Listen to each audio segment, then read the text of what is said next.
Les amis, bienvenue. Welcome to the Pussy Temple.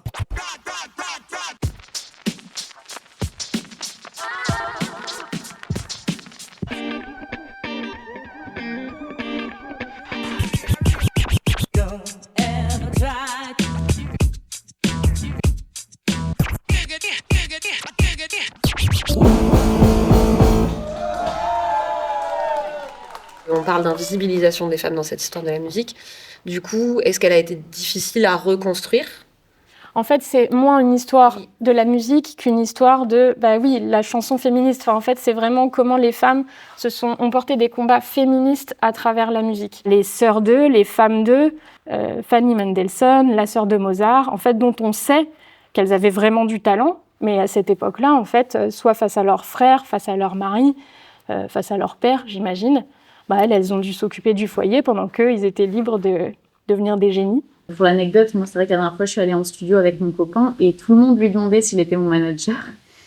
Et donc, j'ai dû plein de fois préciser, non, je suis artiste autoproduite. Et ils allaient vers lui pour lui parler, comme si dès qu'on est une femme en présence d'un homme, c'est forcément l'homme qui est à la tête du projet. Ce qui ressort, mais pas de tous les entretiens, mais c'est quand même l'importance de se serrer les coudes et de la sororité, même si plusieurs disent qu'on manque encore de sororité dans ce milieu.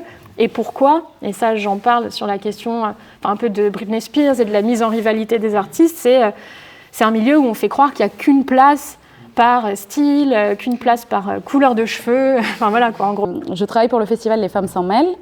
Comme disait Marie tout à l'heure, donc c'est un festival qui est né en 1997 et qui depuis fait la promotion, œuvre pour la visibilité des projets portés par des artistes femmes, plutôt de la scène indépendante. Et depuis 2 ans, on essaye de mener un travail autour du bien-être et la santé mentale, pas que des artistes, mais aussi d'autres personnes qui gravitent autour des métiers de la création. On peut aussi se poser des questions au commencement. Pourquoi il y a autant de femmes dans des conservatoires, des femmes qui font des études, des formations, des pratiques instrumentales, et qu'ensuite on ne retrouve pas sur scène ou à des postes ailleurs. Oui, il y a des thématiques où on sollicite tout le temps les mêmes personnes. Si on prend tout ce qui est prévention des violences sexistes et sexuelles, il y a quelques assos qui sont absolument débordés. Et qui n'ont pas tellement plus de moyens aujourd'hui. Il y a un problème de financement, il y a un problème de comment tout ce travail qui est fait, même limite de manière militante, avec ce qu'on a, et repose sur le bénévolat. Women Beat, c'est un dispositif d'accompagnement pour artistes femmes et issues de minorités de genre en début de carrière.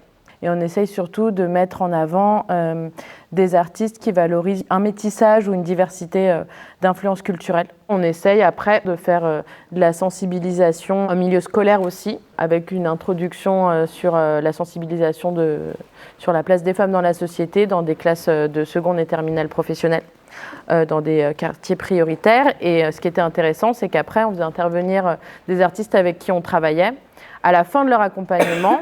Et je pense que c'est vraiment important aussi de faire ça parce que le fait de transmettre, ça permet, en termes de gain de légitimité, je trouve que ça aide beaucoup parce que ça permet de se rendre compte du chemin parcouru.